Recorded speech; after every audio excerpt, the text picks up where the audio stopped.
In this video, we'll look at the top questions that are asked in Australian tourist visit visa interviews. I'm going to help you plan answers that are going to satisfy the requirements. So the first thing you need to be aware of is how immigration officers think. So if you're being interviewed by an immigration officer, how are they going to make the decision on whether to either let you in or approve the visa, depending at what stage they're interviewing you?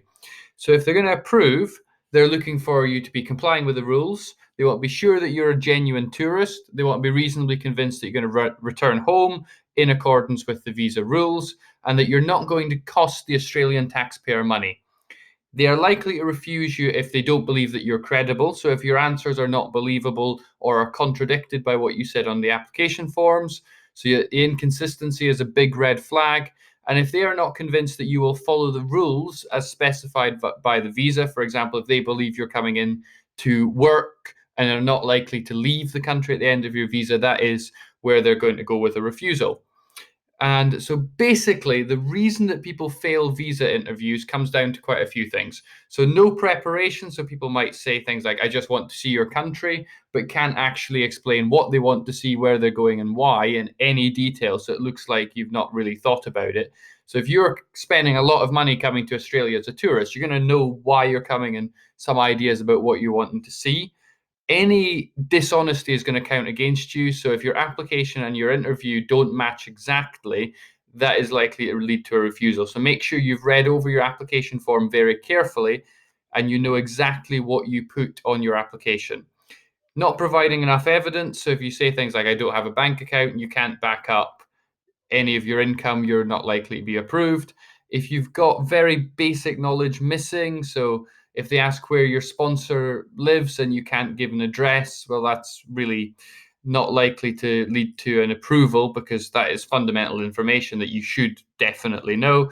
If they are not convinced that you'll return, so you say things like, I'll support myself by working for my brother. Well, if you're coming across with a job lined up in advance, that suggests you've got a settlement intention and you're not a genuine tourist.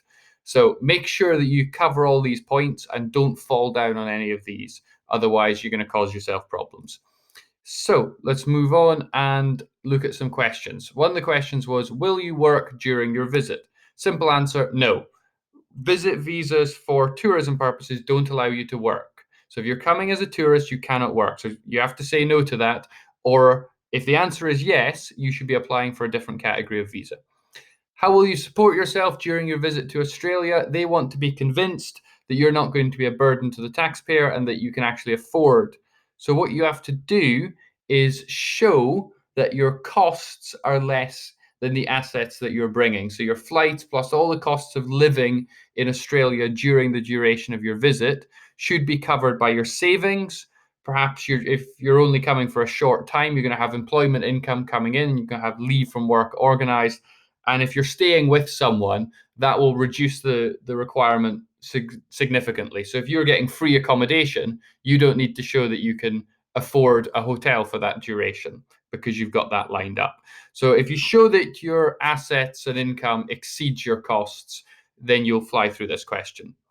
Where do you plan to live during your visit? Three things you have to demonstrate. First, you have to show that the accommodation is available or reasonably available. So if you're staying with family, you need some proof that they've actually invited you. Or if you're staying in a hotel, you have to have some idea where. It doesn't have to be fully booked, it can be prospective, but it has to be plausible.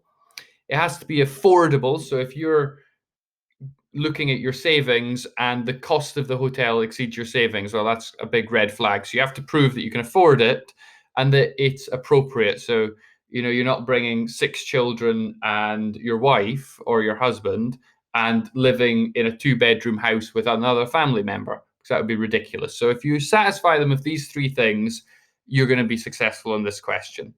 Let's move on to another key question. How long will you be visiting Australia for? Very simple to answer.